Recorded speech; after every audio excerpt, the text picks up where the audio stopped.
ফেরেশতাদের কাবা। আমরা যেমন মক্কায় কাবা, ফেরেশতাদের কাবা কিবলার নাম হচ্ছে আল বাইতুল মামুর, 7 আসমানের উপরে। এটা কত বড় শুনেন। প্রতিদিন বিশ্বনবী বলেন, প্রতিদিন এই আল বাইতুল মামুর ফেরেশতাদের মসজিদে 70,000 ফেরেশতা ইবাদতের জন্য চান্স পায়। প্রতিদিন কয় হাজার? একবার ঢুকে যে বের হয়ে যায় কিয়ামতের আগে দ্বিতীয়বার আর তারা চান্স পাবে না। আল বাইতুল মামুর ওইটা শেষ, এরপরে সিদরাতুল মুনতাহা, কি নাম? সীমান্ত বৃক্ষ। এটা আরো বড়, একটা বিশাল বড় বড়ই গাছ আল্লাহ বানাইছে। ওয়া ইলাইহি ইয়ানতাহি ইলমুল মালাইকা, ফেরেশতাদের জ্ঞান সীমানা ওইখানেই শেষ। এর উপরে কি হয় ফেরেশতারা আর জানে না। ফেরেশতাদের ক্ষমতা এখানে শেষ। সিদরাতুল মুনতাহা, সিদরাতুল মুনতাহার এরিয়া শেষ, এরপরে শুরু হয় আল্লাহুল মাহফুজ, কোরআনের বাড়ি। কোরআনের বাড়ি কই? বাল হুয়া কুরআনুম মাজিদ ফি,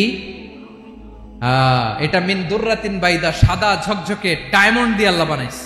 আমাদের সবার তাকদীর, ভাগ্যলিপি ওইখানে লেখা, কি হবে না হবে। কোরআনের বাড়ি ওইটা, ওইটা শেষ। এরপরে শুরু হয় লা জামান লা মাকান এরিয়া। ওইখানে কোনো জামান নাই, মাকান নাই, no time no space area শুরু। ওইখানে কুরসি, যেখানে আল্লাহ পা রাখেন বা কুদরতি পা রাখেন, আল্লাহর কুরসি। বড় রাজা বাদশারা সিংহাসনে বসে পা রাখে একটা টেবিলের উপর, শাহী টেবিল, ওইটার নাম কুরসি। আল্লাহ বলে ওয়াসিআ কুরসিয়ুহুস সামাওয়াতি ওয়াল আরদ, আল্লাহর এই কুরসিটা এতক্ষণ যা বললাম এই সবগুলোর চাইতেও বড়। কুরসির উপরে আছে আল্লাহর আরশ, আর রহমানু আলাল আরশি ইস্তাওয়া, রব্বুল আলামিন ওই আরশের উপরে। আমি যেমনি চেয়ারের উপরে এরকম না, যেভাবে আল্লাহর জালালিয়াত, হিজ হাইনেস, হিজ রয়্যালনেস, আল্লাহর জালালিয়াত, আল্লাহর কুদরতের মাধ্যমে যেভাবে আল্লাহ আরশের উপর থাকা দরকার, আল্লাহর সত্তা, আল্লাহ ঠিক ওইভাবে আছে। 9 নম্বর আল্লাহ বলেন ওয়ালা ইয়াউদুহু হিফযুহুমা, এই বিশাল আকাশ জমিনকে রক্ষণাবেক্ষণ করতে যে আল্লাহ কঠিন কালেও ক্লান্ত হয় না। নাকি আমার আপনার মতো ক্লান্ত হয়? আল্লাহর ক্লান্তি আছে, শ্রান্তি আছে, বিশ্রাম আছে, বিরাম আছে, ঘুম, জিমানি? সুবহানাল্লাহ পড়েন। আল্লাহ বলে ওয়ালা ইয়াউদুহু হিফযুহুমা, এগুলোকে রক্ষণাবেক্ষণ করতে আল্লাহ ক্লান্ত হয়ে পড়েন না। 9 নম্বরে বললেন আল্লাহর কোনো ক্লান্তি নাই, সব কিন্তু দেখভাল করেন, প্রতি মুহূর্তে প্রতি সেকেন্ডে যার যেটা লাগে করেন।